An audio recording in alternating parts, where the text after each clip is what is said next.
Ahora acompáñame a explorar los métodos que te propongo para realizar el cambio de tipo de variables de los 16 objetos que todavía están disponibles en nuestro set de datos. ¿Qué opciones tenemos? Si recuerdas, la variable tipo persona, people, estaba precedida de un sufijo que era ppl-al-piso. ¿Qué opción tenemos en este caso? Vamos a recortar ese sufijo para crear una variable que sea solo de tipo numérico. Para esto podemos utilizar la variable peopleID y la vamos a asignar utilizando una función conocida como slice. Slice nos permite recortar la variable. Tenemos que utilizar primero la función string. Como el sufijo en este caso es de 4 caracteres, vamos a decir que inicie el recorte de la variable en la posición número 4. Lo tenemos que forzar a que el resultado sea de tipo inicialmente flotante y luego de tipo entero.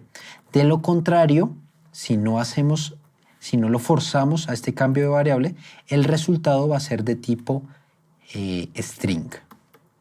Lo ejecutamos y ya podemos evaluar cómo está esta nueva variable. Podemos simplemente ver nuevamente los primeros 3 registros de nuestro set de datos y vemos que ya el peopleID corresponde a un valor. Vamos a repetir este mismo procedimiento, pero en otras 4 variables. El método que utilizamos anteriormente lo vamos a repetir con estas 4 variables.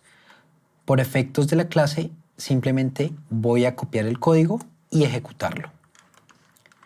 Esto va a tomar un poco de tiempo, pero podemos evaluar los resultados nuevamente tomando la variable tipos que hemos definido y evaluando el tamaño de la cantidad de datos.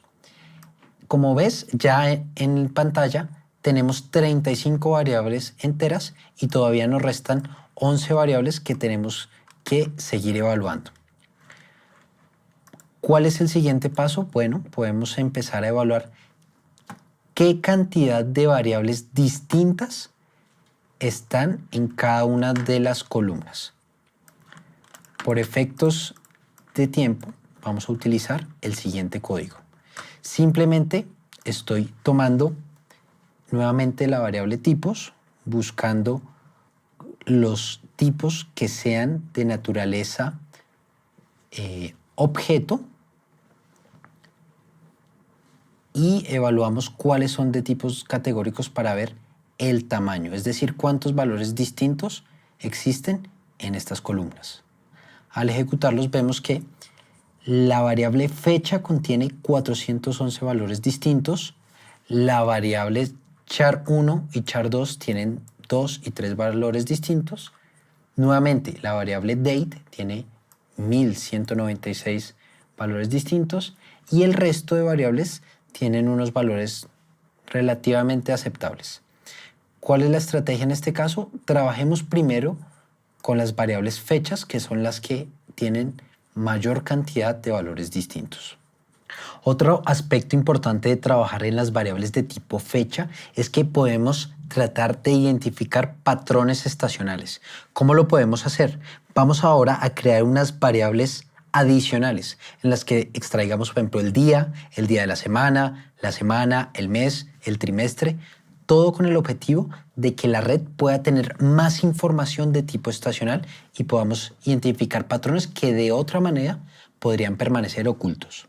Para lograr este objetivo vamos a ejecutar el siguiente código. Entonces vamos a traer de la variable date, empecemos con esta, vamos a utilizar una funcionalidad de pandas que es convertir el valor a datetime, que es el formato estándar de las fechas que se manejan en pandas. Lo primero es convertir esta variable date. Ahora podemos hacer uso de las siguientes funciones.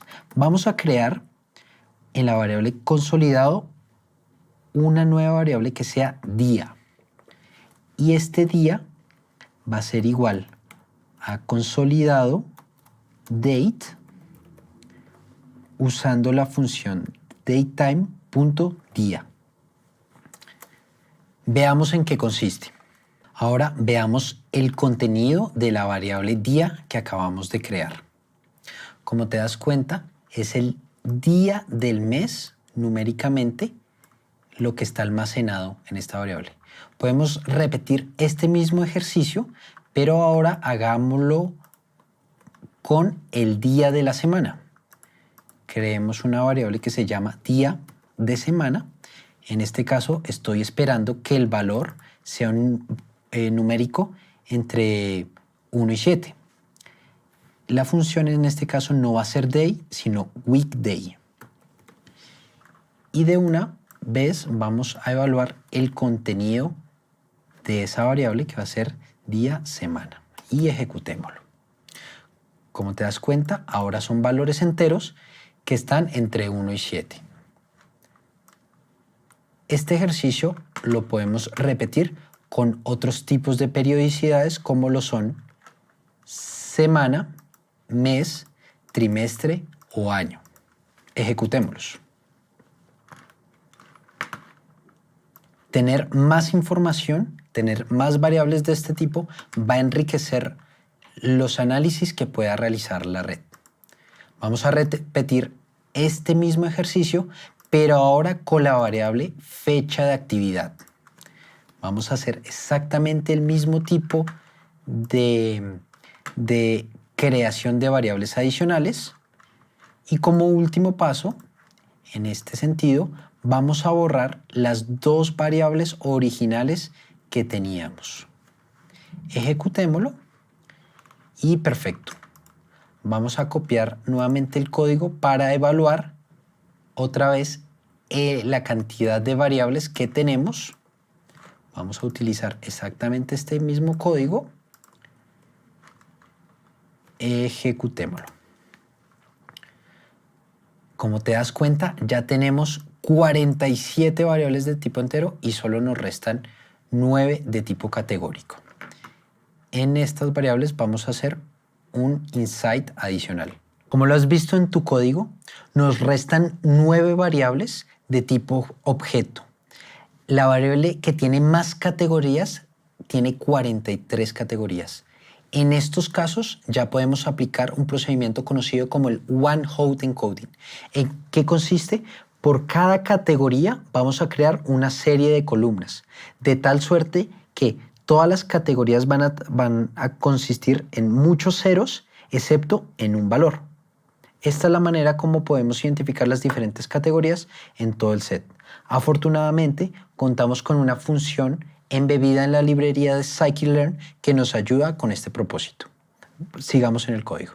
Como te lo mencioné, vamos a hacer uso de una de las funciones que está embebida en la librería de scikit-learn. Particularmente, tenemos que importar la función conocida como label encoder y adicionalmente el one-hot encoder. Vamos a tomar como ejemplo, vamos a utilizar solamente una de las columnas para ejemplificar cómo funciona esta transformación. En este caso va a ser la columna 6. Tenemos que declarar el constructor del encoder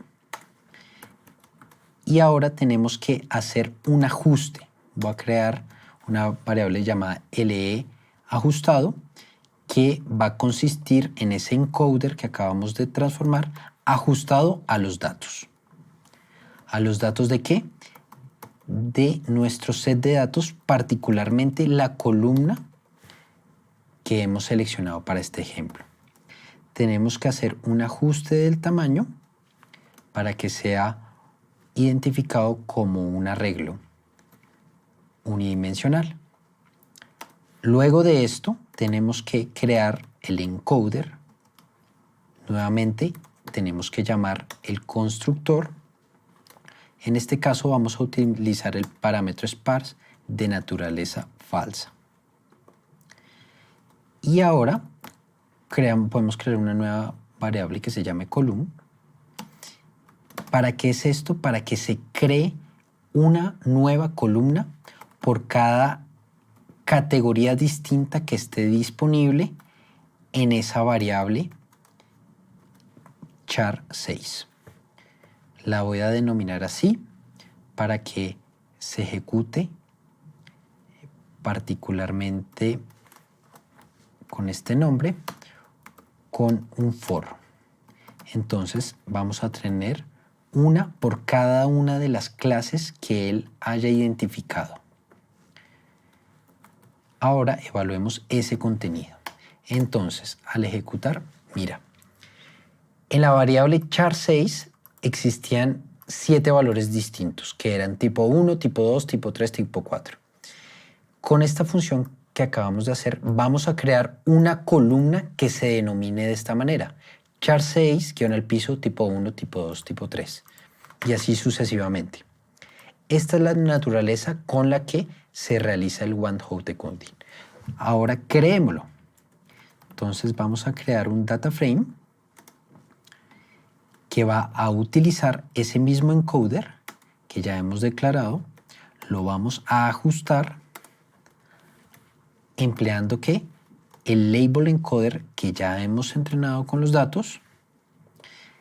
Las columnas, o sea, el nombre de las columnas, ¿a qué va a corresponder? Al nombre de columnas que nosotros acabamos de declarar, es decir, char, -6, tipo 1, tipo 2 y así sucesivamente. Y por supuesto mostremos un par de resultados para ver qué operación se está ejecutando. Miremos el resultado. Aquí va a tomar un poco de tiempo, pero mira. Cuando en el registro número 0, que era de naturaleza tipo 1, el resto de columnas, tipo 3, perdón, el resto de columnas van a estar en 0, excepto la tipo 3. Entonces, si alguno de los registros era de variable tipo 5, en todas estas columnas va a tener valores de 0, excepto en la tipo 5. En esto consiste el one-hot encoding. Todo este método se puede resumir en la siguiente función que te dejo disponible en el notebook. Realmente son los mismos pasos consolidados. Repitamos y apliquemos esta función para todo el set de datos. Ahí ves cómo cada una de las variables categóricas se va transformando. Todo el resultado va a quedar consolidado en un set que denominé variables consolidadas.